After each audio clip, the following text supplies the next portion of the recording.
Happy Saturday, friends.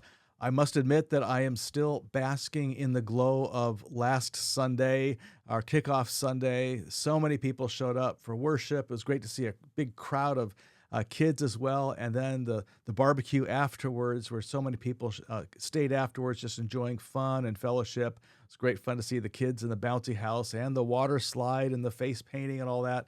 What a great way to start the year. I don't know how we're going to top that unless it's this coming Sunday. We have more going on that may be of interest to you. But first, our Bible trivia question for the week. There is no right answer for this, so it's easy to get it right in that sense. The question is, what is a present-day example where you personally can take Jesus's command to love your enemy seriously? Love your enemy seriously. I'll have a brief reflection on that at the end of this announcement for myself. This Sunday, we will, first of all, be continuing our series For Such a Time as This, looking at how all these changes I spoke about last Sunday that really have created this kind of sheer point in world history have been actually working their way into Christian faith itself.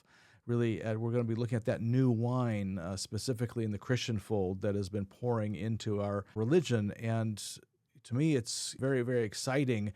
Actually, some of the components of it were very prophetically indicated in a sermon by Greg Flint on May 2nd of 2010. I may make reference to that this Sunday.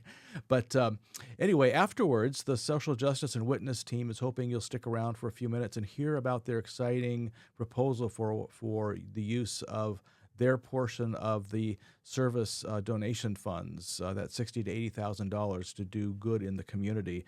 They have a very exciting project. I hope you'll stick around for it. If you can't make it, they'll have other opportunities, but it's a good time to hear about it this Sunday. Also, in the evening, there will be the Interfaith Potluck, and there'll be a special speaker on the topic of Christian nationalism. That's at 5:30. Hope you can join for that. You can sign up through the Congregational email. Finally, also after church, we hope to take your picture. Yes, we are starting work on a new directory finally. So that process is just starting, but we'll be collecting photographs after worship for the next several Sundays. So hope you can just take a moment. It takes about 30 seconds, and we'll have it done. And that way people can associate a name with a face if they don't know you already. Would love to have you participate. Now, in terms of our Bible trivia question about loving our enemies and where we can personally work on that. I'll tell you a little bit. My own struggle has been with somebody actually who just recently died, Charlie Kirk, who was just assassinated this last week.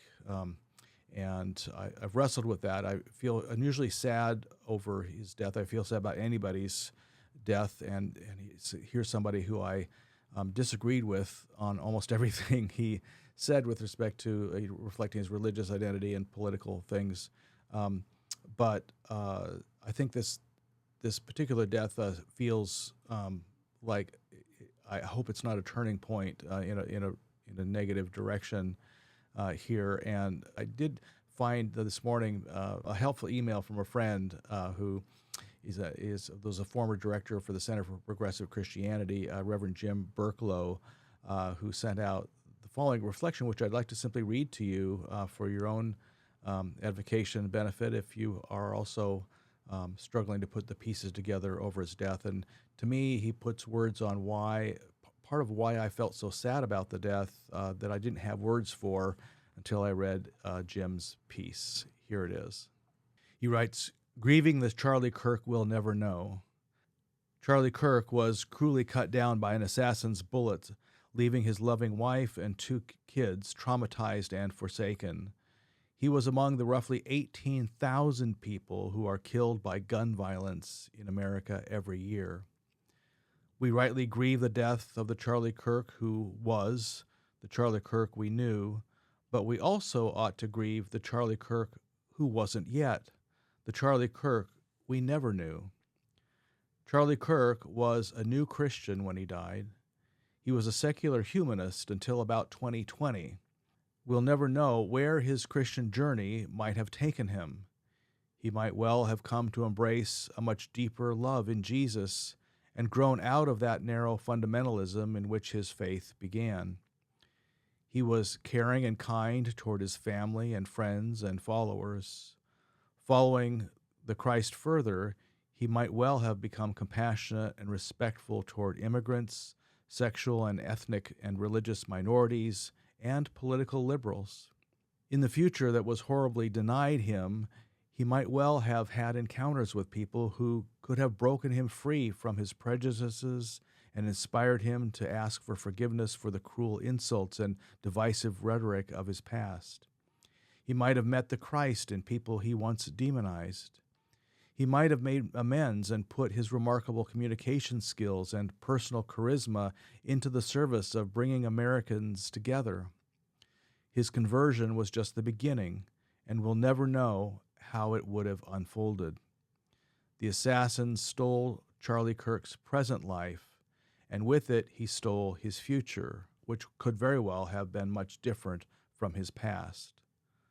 Let us lay aside judging him for who he was, and instead open our hearts to grieve the loss of the person he could have become. Grace and peace to you, my friends, and look forward to seeing you this Sunday.